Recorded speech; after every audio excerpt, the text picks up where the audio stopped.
So I have no talent at drawing at all, can make neat drawings, and then I can cut them out and I can paste them into my documents so that I can combine pictures and words. And then I can send it onto the electronic mailbox so somebody else that's living here in Aspen can dial up a phone number and get their mail and see this drawing that I made.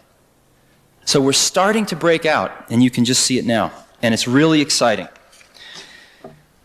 So where we are is that the personal computer is a new medium, and that society and computers are really meeting for the first time in the 80s. In 15 years, it's going to be all over in terms of this first phase, getting these tools out into society in large numbers.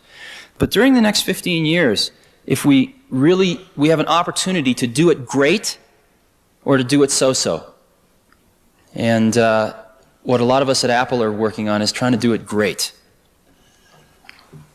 I want to look at one last thing, then we can talk about whatever you want to talk about.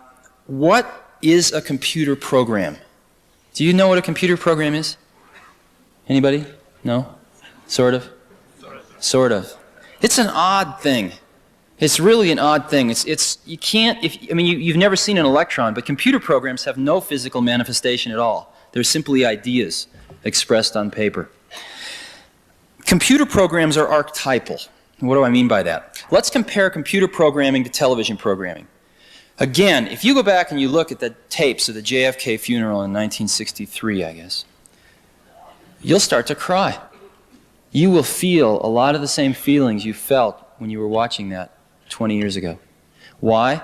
Because through the art of television programming, we are very good at capturing a set of experiences, two experiences, 20 experiences, and being able to recreate them.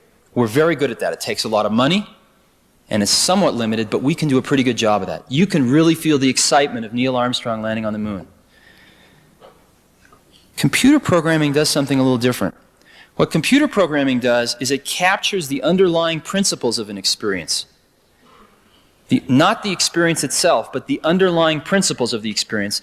And those principles can enable thousands of different experiences that all follow those laws, if you will. And the perfect example is the video game. What does the video game do? It follows the laws of gravity, of angular momentum, and it sets up this stupid little Pong game. But the ball always follows these laws. No two Pong games are ever the same. And yet every single Pong game follows these underlying principles. Give you another example. There's a neat program called Hammurabi. And Hammurabi, there's 7-year-old kids playing this. And it's a game, and it comes up on the screen, he goes, and you're King Hammurabi. He goes, oh, King Hammurabi. And you get to be King Hammurabi of the ancient kingdom of Sumeria for 10 years. He comes, oh, King Hammurabi, this is year 1. You have 1,000 bushels of wheat in storage, you have 100 people, and you have 100 acres of land. Land is trading at 24 bushels an acre. Would you like to sell any land? No. Would you like to buy any land? No. How much would you like to plant, or feed, how much would you like to plant? And it turns out that if you don't plant enough, some of your people will starve the next year. And if you plant a lot, then people will come from the surrounding villages because you got a hot village to live in and you feed them well. It's crude, but basically there are these 7-year-old kids playing with this macroeconomic model.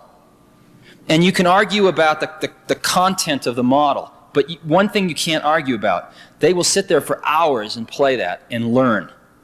And we've got to get our models better and better and more sophisticated, but that is an interactive way of learning that none of us ever had when we were growing up. And again, thousands of individual experiences, but all based on that one set of underlying principles. When I was going to school, I had a few great teachers and a lot of mediocre teachers. And the thing that probably kept me out of jail was books. Because I could go read what Aristotle wrote or what Plato wrote. And I didn't have to have an intermediary in the way.